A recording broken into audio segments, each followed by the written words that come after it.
Bom dia, boa tarde, boa noite. Estamos hoje iniciando o nosso segundo Perito Cast.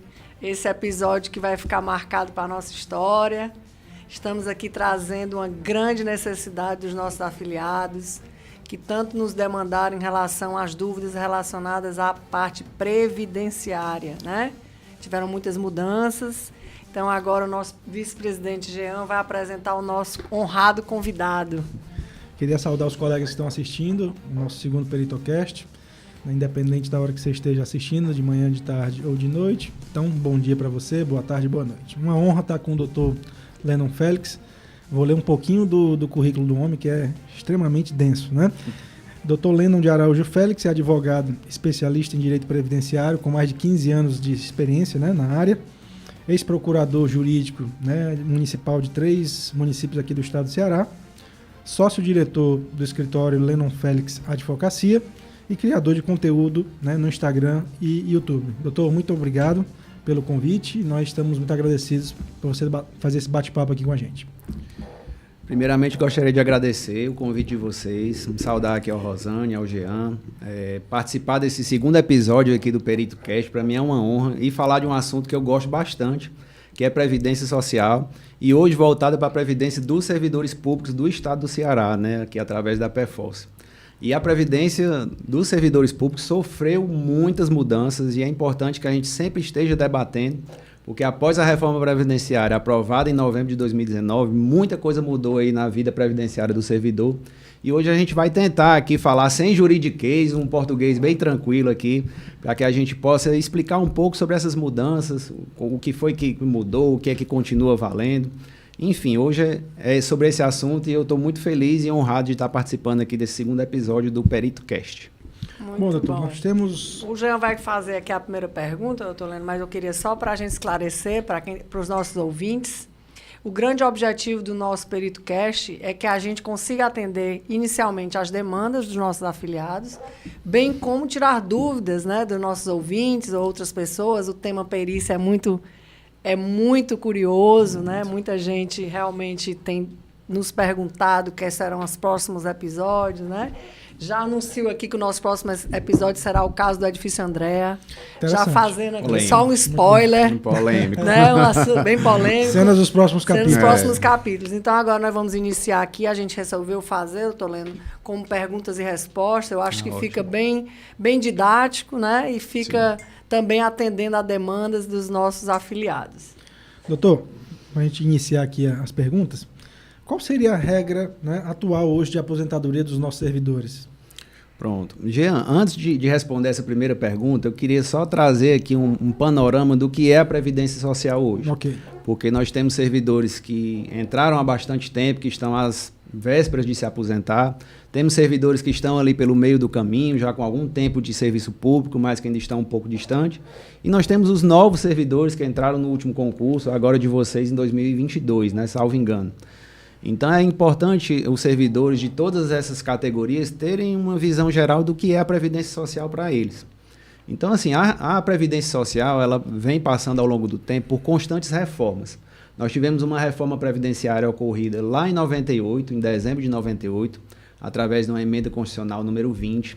Tivemos também uma emenda constitucional que alterou novamente a Previdência em 2003, que foi a emenda número 41, e tivemos agora a recém-aprovada emenda constitucional número 103 de 2019, aprovada em nível federal em 13 de novembro de 2019 e aqui no âmbito do nosso estado em 12 de dezembro de 2019, através da Lei Complementar 210. Então, a partir do momento que o servidor ingressa no serviço público, é que vão valer as regras para ele. Então, é importante, antes de responder aqui a tua pergunta de como é que está hoje, que o servidor ele se situe. Hoje, nós temos 3 categorias de servidores públicos que estão aí, digamos assim, abrangidos pela Previdência Social. Nós temos aqueles servidores que até 12 de dezembro de 2019, quando houve a aprovação da nossa reforma previdenciária aqui no Estado, já tinham implementado as condições e, portanto, já têm direito adquirido. Então, para esses servidores, qualquer mudança que venha a acontecer, eles podem solicitar hoje a aposentadoria deles com base nas regras antigas. Então, esses são os melhores servidores para fins previdenciários, né? Porque já conquistaram esse direito, já têm, portanto, esse direito adquirido e podem se aposentar com base nas regras antigas. Nós temos os servidores que entraram antes da aprovação da reforma. Esses servidores vão estar no que a gente chama de regras de transição. Regra de transição, traduzindo aqui o meu juridiquês, é aquela regra que serve como uma ponte entre o sistema antigo previdenciário e o novo. Ou seja, eu vinha ali contribuindo, vinha no serviço público por um longo período e eu não conquistei todos os requisitos para me aposentar. Então, eu não posso ser pego totalmente de surpresa por uma reforma previdenciária. Então, para esses servidores, a gente tem o que a gente chama de regra de transição. Olha, você nem se aposenta com as regras antigas e nem com as novas. Você está ali nas regras do meio. Então, é uma ponte. Não vamos prejudicar totalmente, vamos dar aqui uma colher de chá para quem já vinha no serviço público antes. E para quem entrou agora, a partir de 2022, como é o caso dos servidores novos que ingressaram aí na Perforce, vão estar sujeitos às novas regras da Previdência que já antecipam, são as mais duras, né? Infelizmente, foi uma reforma que foi muito assodada, a meu ver, foi aprovado de supetão, sem muita discussão, e trouxe mudanças muito drásticas. E respondendo aqui a tua pergunta, para não ser muito prolixo aqui na minha fala, os servidores hoje, a mulher ela se aposenta aos 62 anos de idade e o homem aos 65 anos de idade, né? E aí tem que ter aí um tempo de contribuição de 25 anos de tempo de serviço, 10 anos de efetivo serviço público e 5 anos no cargo em que se vai se dar a aposentadoria. Todas essas condições elas têm que ser implementadas de forma cumulativa, ou seja, se eu tenho 4 regras para implementar, eu não posso implementar 3 e deixar de implementar 1. Eu não consigo me aposentar. É um somatório. É um somatório. Então, se eu tiver 4 requisitos para me aposentar, eu tenho que cumprir todos os 4. E a principal mudança que houve na regra atual realmente é a mudança de idade. Antes a mulher se aposentava aos 60, o homem aos 65, já houve um incremento de idade aí para a mulher. Na verdade, a mulher se aposentava aos 55 anos de idade. Eu lembro. E o homem aos 60. Então, se você puxar aí de 55 para 62, nós temos um incremento de 7 anos na idade da mulher. E para o homem nós temos 5 anos, né? Então, foi uma mudança aí substancial na aposentadoria e a gente já tem que ficar atento a isso. Essa foi uma principal mudança aí. Só de idade já houve um incremento aí. Só uma pergunta de quem não é afeito ao assunto, mas essas regras estão em conformidade com o resto dos países ou é uma coisa típica do Brasil? Mas só para a gente ter uma... Olha, a Previdência Social, ela realmente tem que se adaptar, porque assim, lá em 98, quando foi aprovada a primeira reforma da Previdência, a emenda constitucional número 20, a gente tinha uma expectativa de vida das pessoas que era muito inferior ao que a gente tem hoje. Então, a gente participa na Previdência Social de um sistema chamado de repartição simples. O que é isso? Os servidores ativos, eles trabalham e contribuem para manter os proventos de quem está aposentado. É um sistema de repartição intergeracional. A minha geração, eu estou na ativa, está sustentando quem já está aposentado. Então, aumentou a expectativa de sobrevida das pessoas. Hoje a gente pega isso facilmente pelas tabelas aí do IBGE. Então, aumentou a expectativa de sobrevida, realmente tinha que ter uma adaptação. Então, o mundo todo, ele vem se adaptando de uma certa forma. Você vê aí na França, recentemente, os protestos que estão tendo agora com uma reforma previdenciária, que o presidente Macron está tentando passar lá a todo custo, sem passar muito pelo Congresso de lá, e está gerando aí protestos dos mais variados, né? Muito bom. Ok, eu estou lendo. Então, podemos seguir aqui com a próxima pergunta. Então, os nossos servidores, só reiterando já a sua fala, os nossos servidores que entraram antes e os que entraram após a Previdência estarão sujeitos às mesmas regras? Já sei que não, né? Não vão estar sujeitos. Então, nós temos hoje três condições, então, na PEFOS, né? Nós temos, na verdade, 4, né? Nós temos os aposentados, que nós vamos falar em breve aqui deles. Importantíssimo, não podemos esquecer. De jeito nenhum, tá? Os aposentados sempre lembrando que o nosso sindicato está preocupado com vocês, sim. Né? Até porque vocês iniciaram essa história, que hoje nós estamos galgando nela. Nós temos aqueles que estão prestes a se aposentar.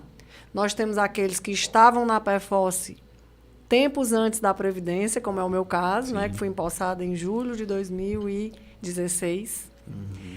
E nós temos agora uma turma que entrou agora, que completou 1 ano na semana anterior. No dia 23 de março fez 1 ano que eles estão lá. Então, são os nossos peritos da última turma.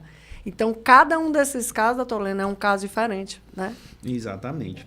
Para os servidores que já tinham ingressado no serviço público, e aqui quando eu falo em serviço público, logicamente a gente está tratando do serviço público estadual, né? Sim. A PEFOS é estadual. Mas a gente tem cenários de servidores que vinham de outras esferas do poder público. Eu era concursado no nível municipal, Ou então eu era federal, vim para o estadual. Lembrando que se tiver uma continuidade nesses serviços públicos, né, não houver uma quebra e uma ruptura, que a gente chama de vacância, né, tecnicamente, a gente vai poder computar aí a data de ingresso para fins previdenciários desde o primeiro órgão público. Né? Interessante que eu já até vejo isso daí, porque muitas vezes entrou agora na PEFOS em 2022, mas eu já tinha um cargo público municipal que eu era do regime próprio também, ou do regime privado, já bem antes. Eu estou dizendo de regime próprio, servidor de cargo efetivo, né? Então, esse cargo efetivo primeiro, ele também vai ser computado para fins previdenciários. Então, o servidor também tem que ficar atento a essa situação. Certo. Mas, respondendo a tua pergunta, são regras distintas.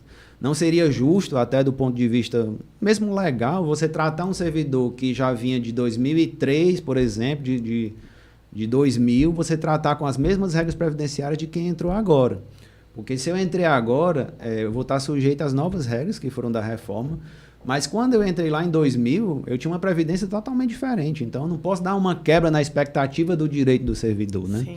Então, isso é importante ser analisado. Você não pode fazer uma ruptura, quebrar todas as expectativas de quem vinha no serviço público há bastante tempo e, de repente, ter um acréscimo de 5, 10 anos para poder se aposentar. Certo. Então, você mexe com a expectativa das pessoas. E é por isso que o direito previdenciário hoje está sendo tão polêmico, né? Mexe com a vida Mexe da com pessoa. a vida, né? Com os Toleno? planos, né? Com o futuro, né? Com Da o futuro, família. com o futuro. Só para contextualizar, para finalizar essa pergunta, eu estou lendo, só para a gente esclarecer, nós temos hoje no Estado um órgão jovem, que é o Ceará-Prev, né? Sim.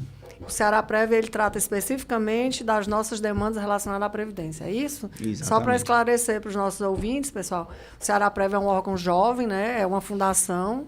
Ceará-Prev é um órgão, é uma fundação pública, né? Que foi criada aí, vinculada à Secretaria de Planejamento. É um órgão responsável por gerenciar todos os benefícios e aposentadorias dos servidores públicos, né? Então, é ele que vai recepcionar ali os pedidos de aposentadoria, pedidos dos mais diversos relacionados aos benefícios previdenciários dos servidores, e ele que vai fazer esse gerenciamento. Certo. É um órgão super jovem, foi criado agora em novembro de 2018, né? Então, mas é um órgão composto ali de alguns servidores técnicos nessa área previdenciária. Inclusive, já tive a oportunidade de estar lá, fui muito bem recebido, por sinal, lá pela Eugênia, também me recebeu super bem. Queria mandar aqui um abraço, caso ela esteja... Obrigada. Agradecemos também, No- né? ouvindo, né? Agradecemos, viu, doutora Eugênia, aí, pela recepção ela aí. e a equipe dela me receberam super bem. E eu acho que o servidor público ele tem que estar realmente antenado com essas novidades, porque o pedido de aposentadoria bem feito, ele vai ajudar não só o servidor, mas ele vai diminuir aí essa burocracia que existe, né? Quando chega ao Ceará-Prev um pedido já mais redondo, a chance desse pedido de aposentadoria andar mais rápido é bem melhor. E a vantagem é toda para o servidor, que vai ter sua aposentadoria concedida mais rápido, né? Ok. Queria só entender uma coisa. Quando o senhor falou de regra de transição, Sim. essa regra ela já vem na emenda constitucional ou ela é criada como? Como é que a gente sabe qual é essa regra de transição? Pronto, essas regras de transição, elas são criadas na própria emenda constitucional. Quando surgiu a emenda constitucional 103, quando foi aprovada, agora dia 13 de novembro, isso é emenda constitucional nível federal. Os estados e os municípios que têm regime próprio, e aí são regime próprio, ele serve para o servidor ocupante do cargo efetivo, né? Já esclarecendo, não esclareci no começo, mas fica esclarecido agora. O regime próprio é um regime que abraça ali os servidores públicos ocupantes de cargo efetivo. Ok. Todos os demais vão para o regime geral, que é o INSS, né? Então, assim, quando foi aprovada essa reforma, foi aprovado para servidor federal. E aí, o que foi que aconteceu na prática? Todos os estados, basicamente, copiaram as regras com algumas alterações. Aqui no estado do Ceará, logo em dezembro, um mês depois, foi aprovado com a lei complementar número 210, e houve basicamente uma cópia da reforma da Previdência por servidor federal, com algumas alterações até mais benéficas, né? Tem algumas regras aí que a gente vai falar um pouco adiante, que foram até um pouco mais benéficas. Mas essas regras de transição, respondendo à tua pergunta, elas vêm já no próprio corpo da emenda constitucional 103. É justamente para dizer, olha, nós temos regras novas, mas não se preocupe, você que vinha já no serviço público, você não vai estar totalmente sujeito a elas. Vamos fazer aqui umas regrinhas Certo. um pouco melhores para vocês. Dá uma colher de chá. amenizada, né? Dá uma colher de chá. Doutor, quais são as regras de cálculo para aquele servidor que entrou antes da reforma da Previdência aqui no nosso estado? Eita, agora você pegou no calcanhar de Aquiles do servidor, né? Saber como é que se calcula a aposentadoria. Olha só, essa mudança da regra de cálculo trazida aí pela reforma da Previdência foi bastante significativa. Por quê? Antes, a gente tinha uma prática ali, uma política do servidor público de se aposentar com a integralidade e a paridade. Já já eu vou explicar o que é isso. Legal. Mas hoje o servidor que já está chegando aí pós-reforma da Previdência, aprovada em 2019, ele vem com uma média salarial. Como assim? Você pega 100% das suas remunerações, faz uma média ali a partir de julho de 1994. Por que julho de 1994? Implantação do Plano Real. Para não haver aquela distorção de cruzeiro, cruzeiro real, cruzeiro cruzado, enfim, a legislação pegou a competência de julho de 94 para frente. Então, pega-se essas remunerações, 100% delas, e aí é que vem o X da questão, porque pega remunerações baixas e altas. Altas. Então, antigamente, você descartava as 20% menores, já pegava só os 80% maiores, e aí já dava uma melhorada. Agora muito cálculo, né? Agora pega 100% e aplica 60% sobre essa primeira média. Esse 100% chama-se média preliminar. E aí você aplica um segundo redutor, que é chamado a segunda média, de 60% para quem tem 20 anos de contribuição. Ou seja, eu sou um servidor que tem um pouco tempo de contribuição, eu vou começar me aposentando aí com 60% da minha média. E limitado ao teto do INSS, que atualmente é R$ 7.504. E eu vou explicar o porquê daqui a pouco. Mas você veja que tem aí, só por baixo tem uns 3 redutores aí na aposentadoria, né? Você pega uma primeira média, onde você pega salários baixos e altos, aplica-se 60% para quem tem 20%, e quem tem acima de 20 anos de contribuição vai tendo um acréscimo de 2%. Então, se eu tenho 21 anos, eu vou ter 62, se eu tenho 20 e assim por diante, né? Cada ano a mais do que 20, eu vou acrescentando 2%. Okay. Né?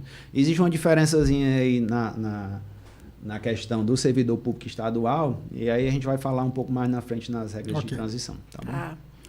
Podemos seguir, Jean? Pessoal, não precisa vocês se angustiarem com esses cálculos. Até faço questão de dizer para vocês que o doutor Leno e sua equipe, eles são especialistas na área de previdenciário. Fizemos questão de fazer uma parceria do Sindiperitos com um escritório dessa área, justamente por ser uma área muito nebulosa e que mexe com as nossas vidas, com o nosso futuro, com a nossa expectativa de como será a nossa vida, né? Passamos a vida toda trabalhando e como será a minha vida. Então, o escritório do Dr. Leno está à nossa disposição em relação a... Ele vai fazer... A gente fez parcerias, né? O Dr. Leno ele vai ter condições totalmente diferenciadas para quem for perito, né? Para quem for da PEFOS, na verdade, né?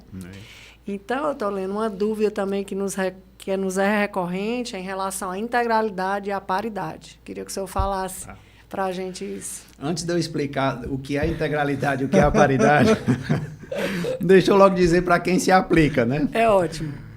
Integralidade e paridade, infelizmente, vai aplicar hoje no serviço público estadual para quem ingressou antes de 31 de dezembro de 2003. Quem ingressou no serviço público. Tchau, aí Tchau, vai pegar a integralidade e paridade para esses servidores, desde que atinja uma idade mínima, que eu já vou adiantar que é 62 anos para a mulher e 65 para o homem. Então, assim, são condições bem perversas e extremas, assim, do ponto de vista de mudanças, né? Onde você tinha a mulher se aposentando aos 55, o homem com 60. Você ter esse acréscimo aí, né, de tempo, de contribuição, enfim, para você se aposentar com integralidade é mais complicado. Hoje a regra é reajustar os benefícios de acordo com o INPC, que vale lá para o regime geral. Mas integralidade e paridade. O que é integralidade? Você conseguir se aposentar com base no seu último salário. Num português bem tranquilo. Meu último salário do meu cargo era R$20.000. Eu me aposento com R$20.000. E a paridade é você pegar os reajustes dos servidores que estão na ativa e aplicar para quem já é aposentado. Okay. Então, essa equivalência de reajustes em quem está na ativa com os proventos de aposentadoria, isso é chamado de paridade. E aí existe uma integralidade do último salário, da última remuneração, e existe uma integralidade da média.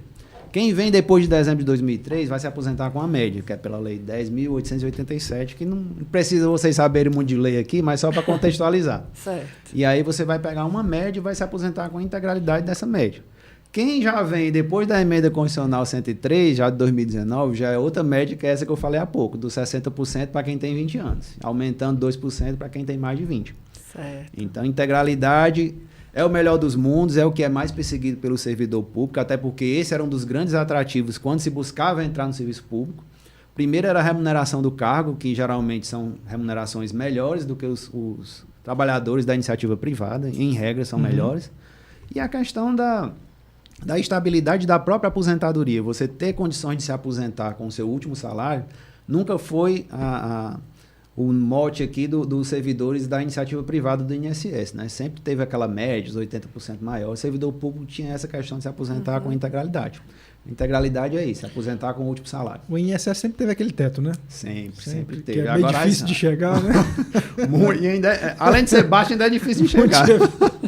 Mas, doutor, mas hoje ainda existe a possibilidade de alguém se aposentar com integralidade? E se tem, quais são as condições? Pronto, existe essa possibilidade. Como eu falei, o servidor que ingressou ali antes de 31 de dezembro de 2003, que foram aqueles servidores ali antes da emenda constitucional 41.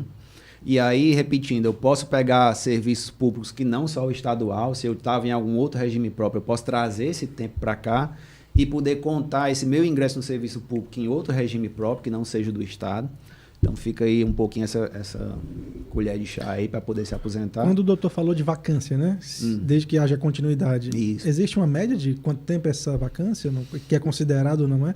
Não, na verdade, é como se fosse você, na prática, é como se você estivesse saindo de um serviço público, por exemplo, na esfera municipal e assumindo um cargo na esfera estadual ou na esfera federal. Essa continuidade, né? Mas essa não vacância, existe uma regra. Se o cara a demorar vacância, na 5 verdade, anos... é só porque quando eu saio de uma esfera, quando eu peço lá a minha exoneração, seja lá o que for, o meu cargo fica vago, né? Essa vacância é só um nomezinho técnico que se dá, mas é uma continuidade no serviço público, né? Eu saí apenas de uma esfera e fui para outra. Mas no caso dele ter ido para uma esfera, ele demorou 5 anos e ir para outra, vai prejudicar ou tem que ser... Se ele não tiver entrado na iniciativa privada, não tiver uma intercorrência, aí é bom ver caso a caso, né? Mas geralmente é essa continuidade, sair de uma esfera e ir para outra, não tem um espaço delimitado de tempo na lei. Beleza. Ok.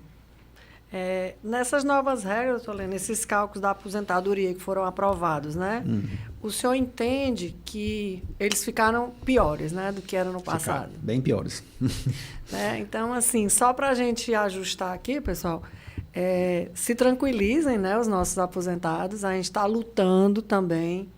Nós também temos uma carreira que ela tem tido muitas lutas nossas, né, até faz parte aí das nossas metas, que são os peritos criminais adjuntos, que são peritos que vieram, né, do princípio, que fizeram toda a nossa história, que foram nossos professores, muitos deles ainda na ativa, né?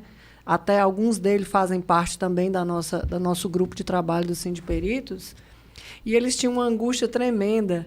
Eu devo esperar mais, eu já tenho tempo para me aposentar, eu espero que os meninos consigam lutar. Então, qual a sua opinião sobre isso? Eles aguardam que a gente lute? Ou eles já podem dar entrada? Qual seria a sua opinião previdenciária que sobre pergunta, isso? hein? Eu agora eu não vou me fazer de rogado, eu vou puxar um pouco a sardinha aqui para o meu lado. Assim, eu acho que nunca foi tão essencial você ter uma assessoria previdenciária. Porque, assim... a quantidade de regras que a gente até agora já falou, né? Nós temos 3, 4 cenários de servidores que ainda estão na ativa, que pode se aposentar com a regra A, B, C ou D. Então, assim, para nós que somos da área jurídica, para o meu caso, que trabalho, que lido diariamente com a Previdência Social, já não é tão fácil. Você imagina para um servidor público que não é obrigado a conhecer as regras previdenciárias e que vai encaminhar um pedido de aposentadoria com tanta regra que pode ser aplicada. Na verdade, o servidor ele tem a seu favor o benefício de ter a aposentadoria concedida com base na melhor regra. Mas, assim, você confiar que realmente, e aqui eu não estou querendo dizer que o Instituto ou o Recursos Humanos vai usar de má fé, longe disso. Mas, assim, você confiar que quem está ali gerenciando as aposentadorias saiba qual é realmente a melhor regra para o servidor, dentre as inúmeras que tem aí no mercado, no que tem aprovado na legislação, é muito complicado. Então, assim, sempre dentro do possível, faça um planejamento da sua aposentadoria, verifique qual é o melhor cenário que você tem diante dessas várias regras de aposentadoria, diante da sua situação. Cada servidor tem uma situação peculiar, a regra da Rosane não é igual a do Jean, que não é igual a do Lívio, enfim, tem várias situações. Então, é interessante você fazer uma análise prévia, fazer um levantamento da sua documentação e solicitar um pedido já com base no seu melhor benefício. Eu acho importantíssimo fazer essa análise. E o escritório do Dr. Leno, pessoal, a gente já tem uma parceria com ele, vai ter uma condição completamente diferenciada, tá? Os auxiliares de perícia, inclusive, eles não fazem parte do nosso sindicato, nós não o representamos, como é que eu poderia dizer? Legalmente, Legalmente, né? mas vocês também terão uma condição especial, né? Todos perforcianos, como poderia dizer, né? Eles são representados pelo Simpol também, que é um sindicato extremamente forte Muito bem e representados. muito bem representados.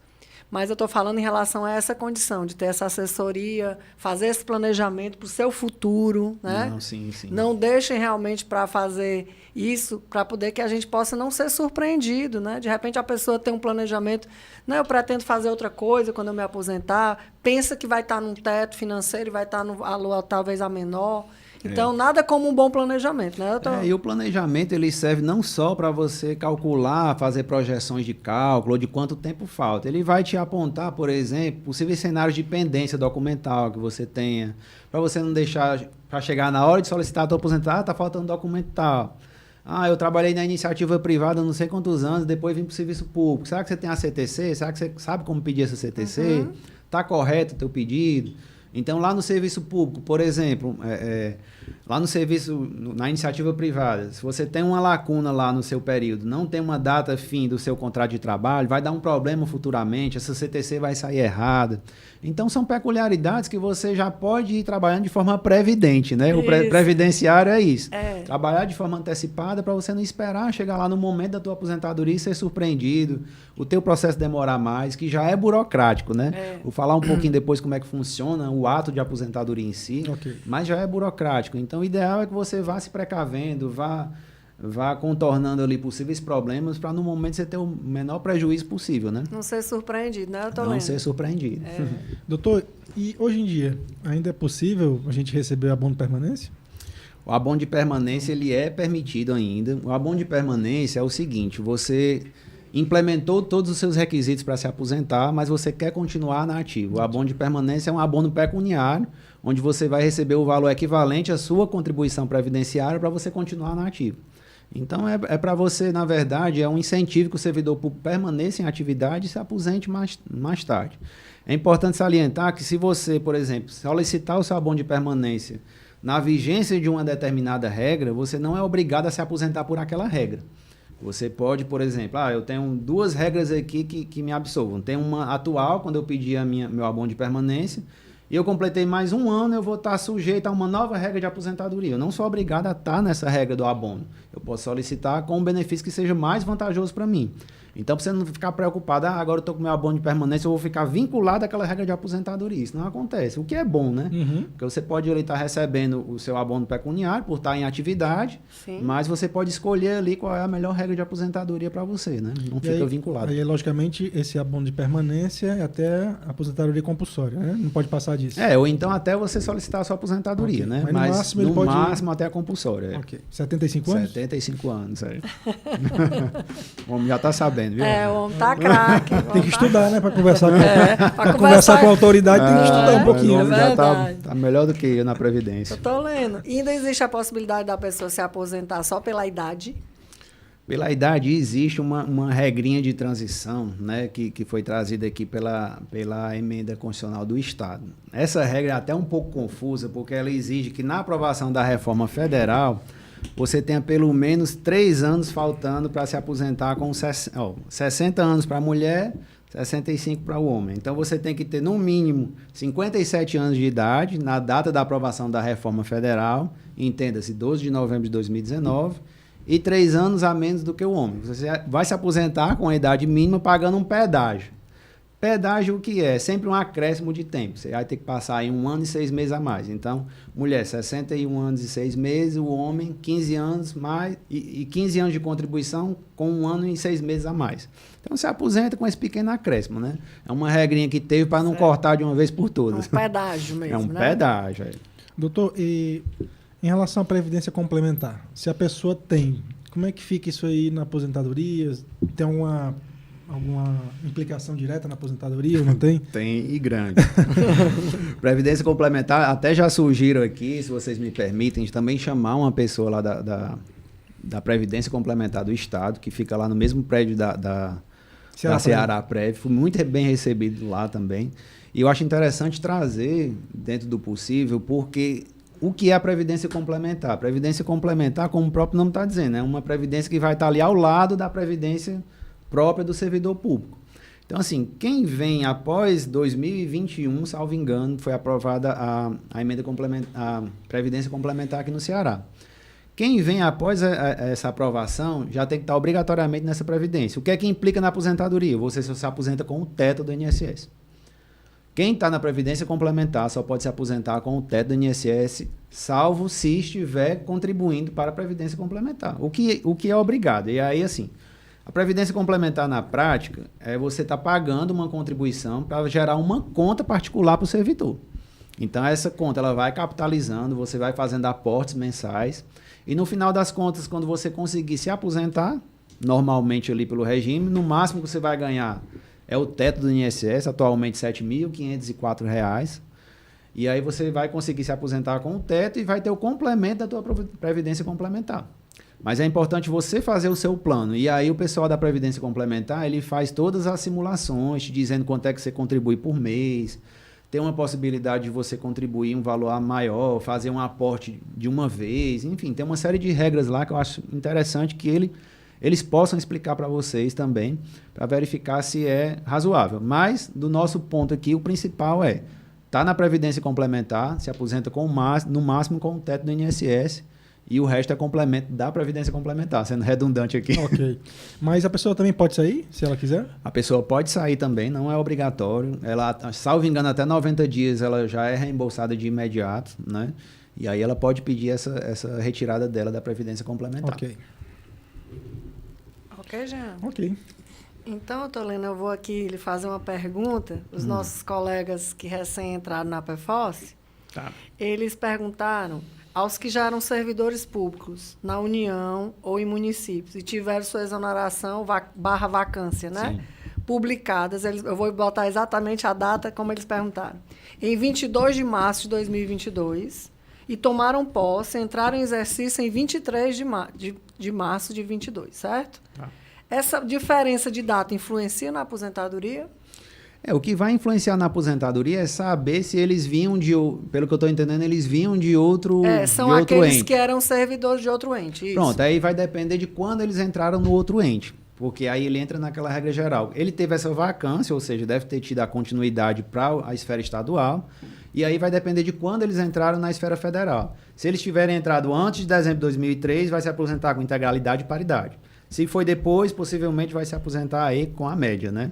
Certo. E aí vai entrar nesses A novos dúvida que cálculos. eles ficaram, doutor Leno, é que, por exemplo, a PEFOS concedeu o exercício a partir do dia 24. A preocupação deles é se esse um dia pode ser considerado vacância. Não, isso aí não. Eita, menina. É específico demais. Mas tudo é porque o pessoal aqui é das cartesianas, aí o negócio é complicado. Não, eu não entendo como nenhum prejuízo, não. Aí vai contar da posse mesmo, essa questão de ter começado no exercício do cargo aí, eu não vejo nenhum prejuízo para eles, não. Essa data da publicação não vai ter nenhum problema, não, né, doutor Leno? Vai Então, não. Vai pegar da data anterior aí.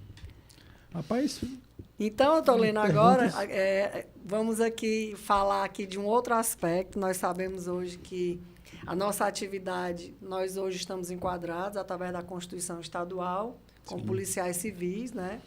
Existe hoje toda uma celeuma em relação ao aspecto previdenciário dessa PEC, né? Dessa PEC. Né, doutor Jean aí que o diga. E nós estamos realmente tentando ver como isso aí poderá ser considerado.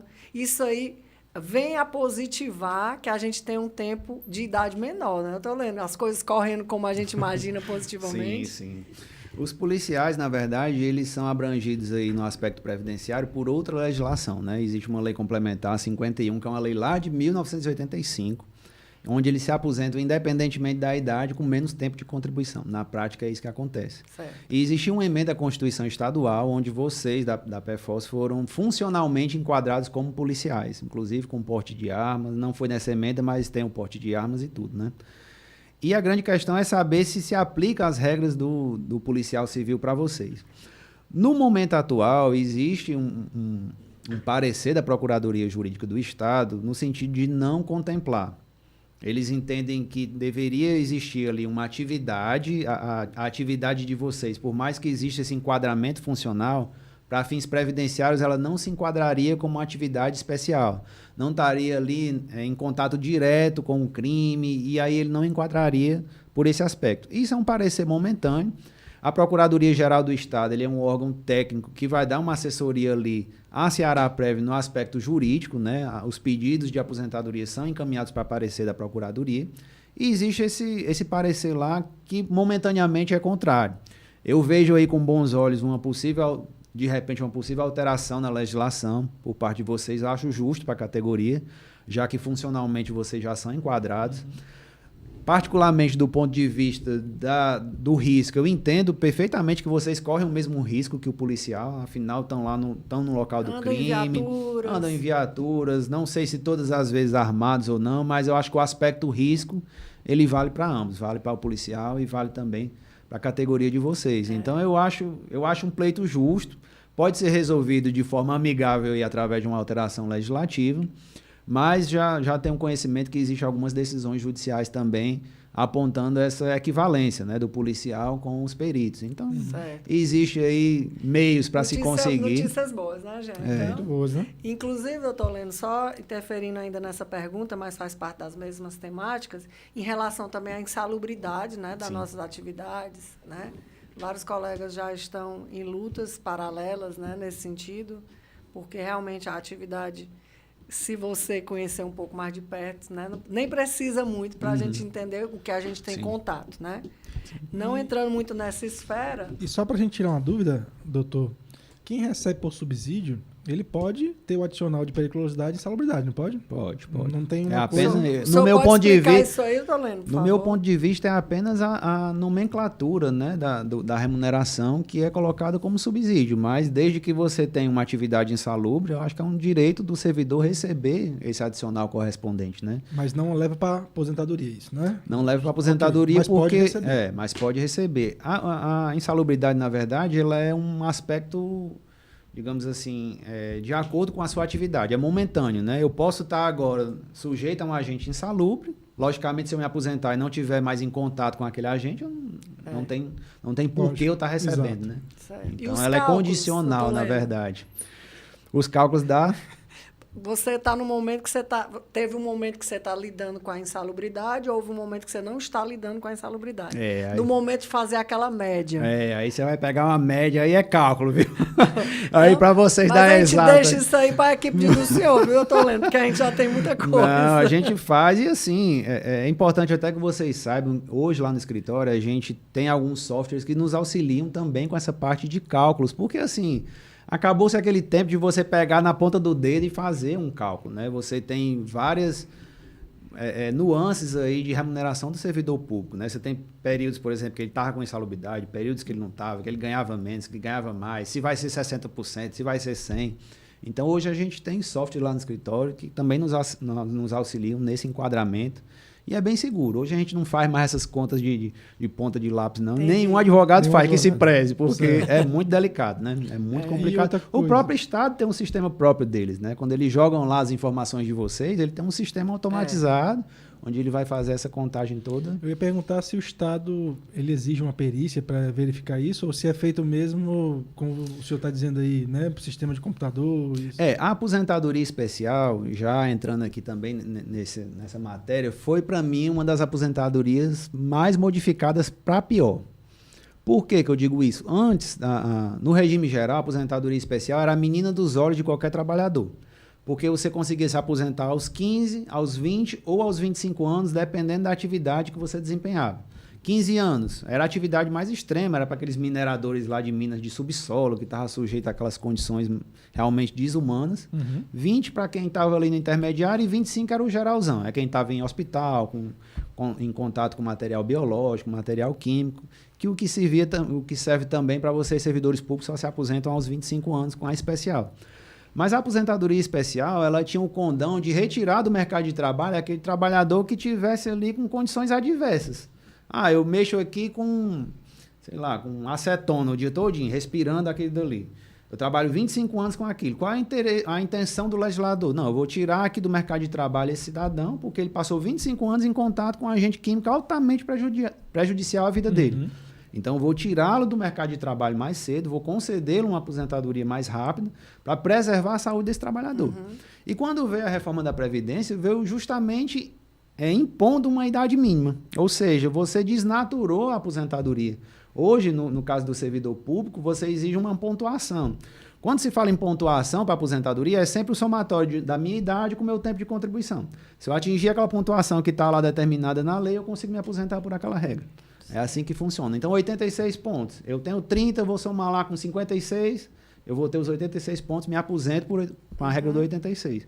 Então, hoje, na aposentadoria especial, a gente estava até conversando aqui em off, né? Eu acho muito prejudicado, porque impôs essa questão da idade mínima e você deixa de proteger a saúde do trabalhador. Eu estou ali com 25 anos exposto àquela atividade, ainda vou ter que atingir uma idade mínima para poder me aposentar. Muitas vezes o que ocorre é de você conseguir se aposentar com outras regras, mesmo antes da regra da aposentadoria especial. Então, respondendo, pode ter contato com agente químico, físico, biológico? Pode comprovar, pode se aposentar por essas regras. Não vejo como a melhor regra possível hoje, porque tem essa questão da idade mínima. Mas aí vai ter que provar através de um PPP, que é o perfil profissiográfico previdenciário, que pode ser feito por um médico ou por um engenheiro do trabalho. Acredito que vocês já tenham feito, né? Pode ser provado também pelo LTCAT, que é o laudo técnico das condições ambientais de trabalho, que é um outro documento importantíssimo quando você fala em aposentadoria especial. E também pela própria descrição das atividades na lei que criou o seu cargo. Por exemplo, você é perito, lá, vai ter lá, perito faz isso, tem contato com agente e tal. Então, nada melhor do que saber se tem contato ou não é a própria descrição das atividades que está lá na legislação. Então, são essas as provas que eu considero aí importantes, né? O tipo de laudo, né, que a pessoa gera, né? Eu tô lendo também, exatamente. Né? No serviço público sempre foi uma guerra essa questão da aposentadoria especial, porque, assim, desde sempre, na iniciativa privada, existiu a obrigação dos empregadores emitirem laudos. Antes era um DSS 8030, um DIRBEM, é cheio de siglas, né? E depois, em 2004, salvo engano, em janeiro de 2004, veio a obrigatoriedade do PPP. Certo. E o PPP é um raio-x da vida do trabalhador. A Rosânia, ela é perita, ela trabalha no setor tal, ela tem contato com agente químico tal, ou com ruído acima de 90 decibéis. E aí, com aquele documento em mãos, é que a gente vai provar a especialidade daquele trabalho e conseguir se aposentar mais rápido. Certo. Houve esse incremento aí de idade, que eu não sei se é muito favorável para o servidor, não. Mas que existe, existe. Certo. Complementando a pergunta do Jean, eu estou lendo, mas já reiterando aos nossos peritos, não é impedimento receber a insalubridade pelo fato de receber por subsídio. Por muito tempo, isso nos foi martelado e dito. Minha opinião não poderia. Não é opinião. Isso aí foi um parecer, uma opinião de alguém e ficou na cabeça. Tanto é que nós temos hoje aqui uma estatística feita aí pela nossa turma aí que entrou agora, onde eles têm o histórico de todos os estados. Eu vou até disponibilizar essa tabela para o senhor, Toleno, que tem vários estados que recebem por subsídio e recebem o adicional de insalubridade. Exatamente. Então, informar os nossos afiliados que é um trabalho que a gente tem feito, que a gente está pleiteando essa negociação em relação aos documentos. O doutor Leno nos vai orientar que documentos técnicos nós temos que ter para que a gente possa comprovar a atividade de cada um dos nossos peritos, né? Sim, setores, trabalhos, atividades. Acho que ficou comprovado aqui que não há impedimento legal para isso. Eu não vejo como impedimento, até porque assim, o subsídio, no meu entender, foi uma nomenclatura dada a remuneração de vocês, mas eu também não posso subtrair direitos. Essa é uma opinião particular, respeito quem tem uma opinião em contrário, mas assim, é o meu ponto de vista com relação a esse aspecto. Insalubridade, uma vez que você tem direito, você teve contato com aquele agente insalubre, eu não posso simplesmente ser prejudicado pela nomenclatura que é dada à minha remuneração, que é um subsídio. Porque o subsídio nada mais é do que um nome único, digamos. Eu não posso ter qualquer agregado na minha remuneração. Penduricalhos, né? Falando aqui no português mais claro. E é uma nomenclatura que é dada, mas no meu ponto de vista não poderia estar suprimindo direitos. Rosane, antes de não sei se você vai encerrar agora, mas eu queria só... perto, mas continue. O papo tá maravilhoso. Ramiro, nos contextualize o tempo, Ramiro. Mas é tanto assunto que a gente precisa realmente falar, né? Para vocês terem uma ideia... Nós temos tempo, doutor Leno, pode ficar à vontade. Para vocês terem uma ideia, voltando aqui um pouco para essa questão das regras de transição. Certo. Eu falei que tinha servidores que estavam sujeitos a ela. No regime geral, nós temos 5 regras de transição. Para vocês terem uma ideia. Nós temos uma transição para a idade.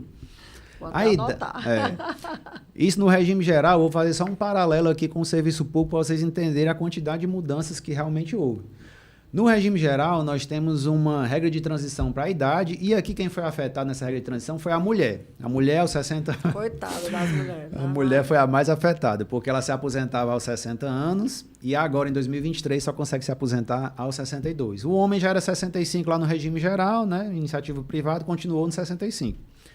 E a aposentadoria por tempo de contribuição, que antigamente também era muito bom para a iniciativa privada, que o homem se aposentava aos 35, a mulher aos 30, independentemente da idade, também hoje você não consegue mais. Essa questão da aposentadoria da idade, tempo de contribuição, ela foi alterada para uma aposentadoria programada, chama assim lá, né? Que é você somar a sua idade com o seu tempo. Então, nós temos mais 4 regras de transição na aposentadoria lá do regime geral. E aqui para a gente, para não ficar muito extenso aqui o conteúdo, para o servidor público ficou com 2 regras de aposentadoria de transição, que é a regra dos pontos, sistema dos pontos. Recapitulando, os pontos é o somatório da idade com o tempo de contribuição. Atualmente, o homem tem que ter 98 pontos em 2023, a mulher 88 pontos.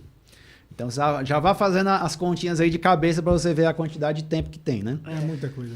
E só consegue se aposentar com integralidade se tiver 62 anos mulher, 65 anos homem, e se tiver entrado antes de 2003, né? São muitas condições e tem que estar e tem que cumprir todas, né? Todas. Não E pode faltar documentado nenhuma, tudinho, né? Como você falou, né? Não pode Orientação. faltar nenhuma. E aí você vem com essa. E a segunda regra de transição que veio para o serviço público é a regra do pedágio. Pedágio é só um acréscimo no tempo de serviço. Aqui o servidor público ele foi beneficiado, entre aspas, né? Porque a regra do servidor público federal, ele exige um pedágio de 100%, ou seja, se faltava 10 anos, eu vou ter que cumprir 20, logo exagerando aqui. Para o servidor público, esse pedágio é de 60%, né? Certo. Então, a gente tem esse benefício aí a favor do servidor público, que é importante. Vai servir muito para quem a regra do pedágio? Para quem já é servidor mais antigo, para quem já tinha aí um tempo de contribuição maior, já estava ali nas vésperas de se aposentar. Então, para esse conjunto de servidores, vale muito a pena visitar lá a regra dos pontos e a regra do pedágio de 60%. Para ver qual é que é melhor para ele. Então, é bom fazer um estudo sobre isso, né, exatamente. Para ver qual é a melhor regra, para ver se de repente ele já não tem implementado essas condições e já pode estar encaminhando um pedido de aposentadoria. Então, só queria reforçar que existem as 2 regras de transição para o servidor público. Deixa eu fazer aqui uma pergunta, doutor Leno, que com tudo que a gente conversou, me veio à cabeça e eu acho que pode ser uma dúvida de muitos. Vamos supor que um colega nosso já tem tempo para se aposentar. Sim. E a gente está em algumas lutas por uma condição salarial melhor para a categoria deles, né? Vamos dar como exemplo os nossos colegas peritos adjuntos, né, gente? Okay.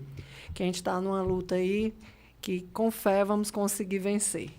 Aí ele tem tempo para se aposentar, aí ele se aposenta.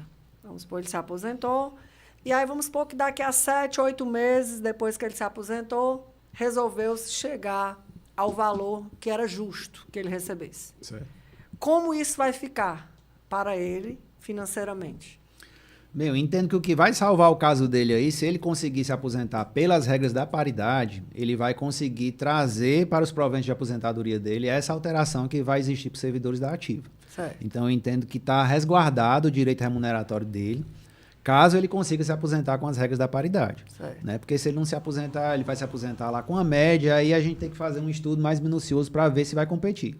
Mas se ele se aposentar com as regras da paridade, certamente, quando for alterado o servidor da ativa, vai para os proventos dele também. Então, ele não precisa ficar aguardando, trabalhando, já numa situação de exaustão. Se ele tiver na regra da paridade, já dentro se for um servidor antes de dezembro de 2003, já com todas essas regras que a gente comentou aqui no nosso episódio de hoje, eu entendo que ele pode se aposentar e aí, eventualmente, se houver uma alteração de remuneração, vai também abrangê-lo, né? Se ele já estiver na fase do abono, no abono, de estar trabalhando, já tinha tempo para se aposentar, mas resolveu ficar mais. Uhum.